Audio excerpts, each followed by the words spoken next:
16h34, c'est l'heure à laquelle les femmes se sont arrêtées de travailler. Aujourd'hui, elles entendaient ainsi dénoncer les inégalités salariales entre hommes et femmes.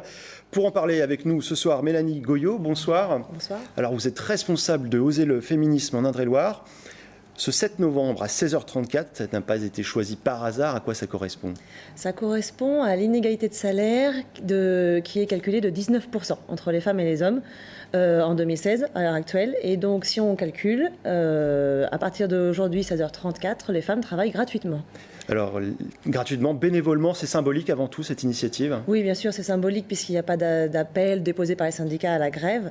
Mais par contre, effectivement, symboliquement, pour montrer la différence, en quoi ça consiste, les femmes ont été appelées à arrêter de travailler à 16h34. Alors, l'initiative a été lancée par les Islandaises.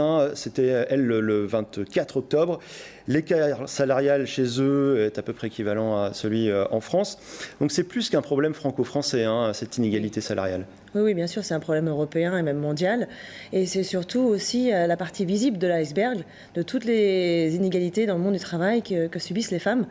Par exemple, à peu près 80% des emplois partiels sont occupés par des femmes. Ou alors, il y a aussi les travailleurs pauvres. 70% des travailleurs pauvres sont des femmes. Donc voilà, il y a tout un continuum. On parle de travail égal. Voilà, travail égal. Nous, on va voir les chiffres des inégalités tout de suite. Alors, on avait un autre chiffre sur les écarts des salaires hommes-femmes. On avait 15%, c'est Eurostat. Et puis, donc, ce chiffre étonnant, il faudrait attendre 2186 dans le monde pour que cet écart soit rattrapé, si rien ne change. Comment on explique cet écart de salaire ? Il y a plusieurs raisons, évidemment. Il y en a tout un panage. Familial d'abord ? Oui, alors effectivement, les femmes sont souvent considérées comme des mères et elles sont mères, elles font des enfants, donc elles sont souvent contraintes de mettre leur vie professionnelle de côté.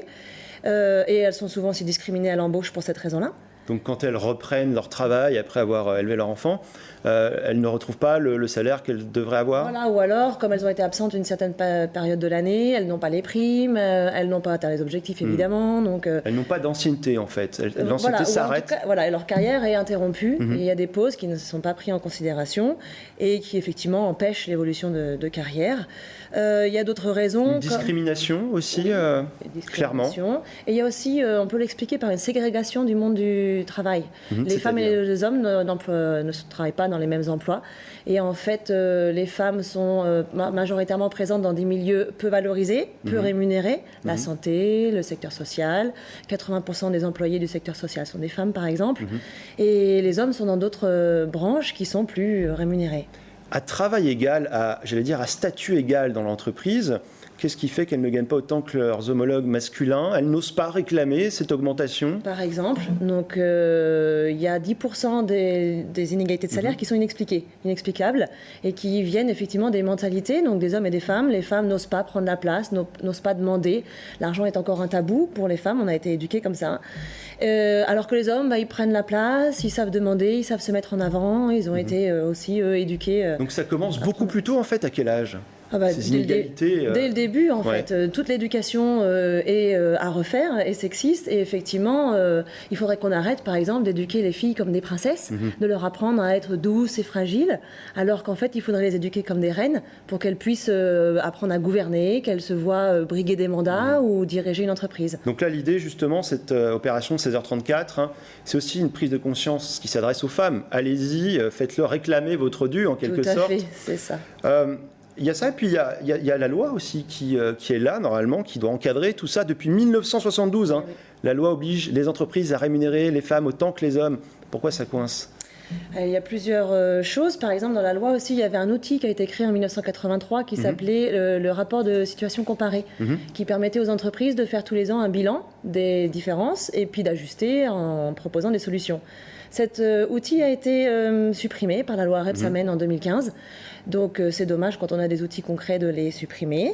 Et qu'est-ce qui empêche aussi... Il y avait des sanctions. Il y avait des sanctions, 1% de la masse salariale en cas de non-alignement des salaires. Ou alors il y a des entreprises qui ont été sanctionnées, on ne les connaît pas, la liste n'est pas divulguée. Donc il faudra augmenter les sanctions par exemple et puis les rendre publiques. Alors qu'est-ce qu'on fait ? Et tout ça, donc augmenter les sanctions. Et par exemple aussi, il y a un autre frein, c'est le partage des tâches ménagères. et de la parentalité. Ça freine les femmes pour prendre la place parce qu'elles s'occupent encore à 80% des tâches ménagères. Vous dites qu'elles ont l'esprit au foyer et pas tant au travail. Le double journée de travail, pas le temps de s'investir plus dans son travail, alors qu'on sait très bien que s'il y a un conjoint aidant dans la famille, la femme peut tout à fait prendre sa place dans le monde du travail. Alors, il y a des réseaux professionnels féminins aussi, à plus de 500 en France. Comment ça marche ? Et bien exactement pareil que pour les hommes. Donc les femmes entre elles se soutiennent, se regroupent, se donnent des conseils, se cooptent. Et vous encourageriez les entreprises, les femmes à mettre ça en place dans leurs entreprises? Oui, bien sûr, ça existe déjà et ça fonctionne et c'est un bon signe. Alors, il y a eu des progrès également. On voit la part des femmes dans les conseils d'administration. Une personne sur 3 est une femme aujourd'hui. La France a mis en place des quotas.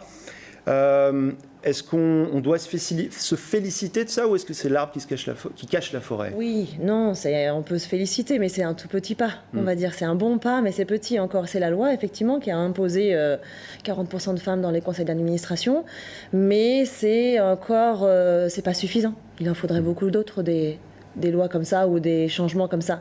On demande par exemple en période d'élection présidentielle qu'est-ce que proposent les candidats, qu'est-ce qu'ils mettent en place, est-ce qu'ils disent eux aussi ça suffit et quels moyens ils mettraient pour défendre l'égalité.